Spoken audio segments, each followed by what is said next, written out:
आज अडानी ग्रुप पर सुप्रीम फैसला आया जो गौतम अडानी के लिए पॉजिटिव रहा। अब क्योंकि ये मुद्दा कारोबारी से ज्यादा राजनीतिक रूप लेता जा रहा है तो जाहिर तौर पर अपोजिशन अपना कुछ ना कुछ रंग तो दिखाएगी। एक और कांग्रेस की ओर से जयराम रमेश न्याय की जंग की बात कर रहे हैं, दूसरी ओर कांग्रेस के ही मंत्री अडानी को गले भी लगा रहे हैं। आखिर ये चल क्या रहा है? कैसा डबल स्टैंडर्ड है कांग्रेस का? राजनीति में जो मर्जी हो, अडानी ग्रुप कारोबार को रफ्तार देने में भी जोर शोर से लगा है, तभी तो डायरेक्टर लेवल पर कुछ बड़े फेरबदल भी देखने को मिल रहे हैं। तो चलिए शुरुआत करते हैं अडानी मुद्दे पर राजनीतिक गहमागहमी से और फिर बात करेंगे बड़े फेरबदल की। दरअसल जैसे ही चीफ जस्टिस DY चंद्रचूड़ की पीठ ने अपना सुप्रीम फैसला सामने रखा, वैसे ही राजनीतिक खेमे में हलचल शुरू हो गई। कहां तो अपोजिशन अडानी मुद्दे पर मोदी सरकार को टारगेट करने के लिए जोर शोर से लगी थी, कहां सुप्रीम कोर्ट ने हिंडनबर्ग की रिपोर्ट के अनुसार फैसला लेने से ही मना कर दिया। सेबी की जांच को सही ठहराते हुए सुप्रीम कोर्ट ने बचे हुए 2 मामलों पर 3 महीने का समय अलग से दे दिया। अब भला कांग्रेस करे तो क्या करे? इसलिए न्याय की आवाज उठाते हुए कांग्रेस की ओर से पार्टी के जनरल सेक्रेटरी जयराम रमेश ने भारत जोड़ो यात्रा के तहत सोशल मीडिया प्लेटफॉर्म एक्स पर एक स्टेटमेंट जारी कर केंद्र सरकार और अडानी ग्रुप को मोदानी मेगा स्कैम नाम से संबोधित करते हुए क्या कहा, इन्हें हम आपको जरूरी पॉइंट्स में बताने की कोशिश करते हैं। जैसे पहले ही इन्वेस्टिगेशन की डेडलाइन कई बार आगे बढ़ाई गई, दोबारा 3 महीने देने से क्या नया हो जाएगा? सेबी 13 बेनामी शेल कंपनियों पर इन्वेस्टिगेशन करने में फेल रही है। दूसरी ओर मोदी सरकार पर आरोप लगाते हुए कहा गया कि सरकार ने एयरपोर्ट पर अडानी की मोनोपोली के लिए बिडिंग कंडीशंस को मैनिपुलेट किया। इसके अलावा पीएम मोदी ने SBI पर दबाव बनाकर अडानी के लिए $1 बिलियन के लिए MOU साइन करवाए हैं।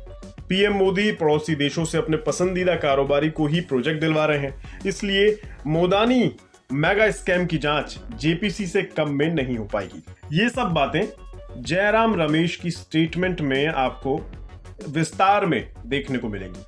इन सब बातों के साथ जयराम रमेश ने यह भी लिखा कि न्याय के लिए हमारी लड़ाई अब और भी मजबूती से जारी रहेगी। ये तो बात हुई कांग्रेस के पलटवार की। जाहिर है सोशल मीडिया पर बात रखी है तो लोग रिप्लाई भी करेंगे। अब रिप्लाई सुन लीजिए। रणदीप सिसोदिया नाम के अकाउंट से जयराम रमेश के स्टेटमेंट पर रिप्लाई करते हुए लिखा गया, Congress is against Adani group but your Telangana CM signed an investment deal with them. Your right hand doesn't know what your left is doing. Congress is as confused today as Nehru was in his time. Been 75 years and till date, you just can't decide whether private sector is desirable or not. आसान शब्दों में कहें तो एक तरफ Congress Adani group के खिलाफ है और दूसरी तरफ कांग्रेस शासित तेलंगाना के CM रेवनाथ रेड्डी एक बड़े इन्वेस्टमेंट को लेकर अडानी ग्रुप के साथ डील साइन कर रहे हैं, जिसके लिए गौतम अडानी के बेटे करण अडानी ने तेलंगाना के CM रेवनाथ रेड्डी से मुलाकात भी की। अब कौन सही कौन गलत, इससे कोई फर्क नहीं पड़ता। बस अडानी ग्रुप के लिए सुप्रीम कोर्ट का फैसला पॉजिटिव रहा, ये बात निवेशकों के लिए फिलहाल तो हित में है। फिलहाल गौतम अडानी कारोबार को लेकर नई रणनीतियों पर काफी जोर शोर से काम कर रहे हैं, जिसे लेकर एक और 3 जनवरी के दिन सुप्रीम कोर्ट का फैसला आया तो दूसरी ओर 3 जनवरी के ही दिन अडानी पोर्ट को लेकर एक बड़ा फैसला भी लिया गया, जिसके अनुसार गौतम अडानी अडानी पोर्ट में चेयरमैन एंड मैनेजिंग डायरेक्टर के चेयरमैन और मैनेजिंग डायरेक्टर से रीडेजिग्नेटेड होकर अब एग्जीक्यूटिव चेयरमैन पद संभालेंगे। वहीं गौतम अडानी के बेटे करण अडानी CEO से रीडेजिग्नेटेड होकर अब मैनेजिंग डायरेक्टर का पद संभालेंगे। वहीं अश्विनी गुप्ता अब अडानी पोर्ट्स में CEO का पदभार संभालेंगे। ये नया बदलाव 4 जनवरी से ही लागू हो जाएगा। इसके अलावा अडानी पोर्ट्स ने यह भी कहा कि उनके बोर्ड ऑफ डायरेक्टर ने आज हुई बैठक में नॉन कन्वर्टेबल डिबेंचर्स जारी कर 5,000 करोड़ रुपए जुटाने के प्रस्ताव को मंजूरी दे दी है। आपको बता दें 5,000 करोड़ एक या एक से अधिक किश्तों में जारी किए जाएंगे। BSE पर अडानी पोर्ट्स का शेयर 1,093 रुपए 50 पैसे प्रति शेयर पर बंद होने के बाद तुरंत ये घोषणा सामने आई, जो पिछले दिन के बंद के मुकाबले 1.39% ज्यादा है।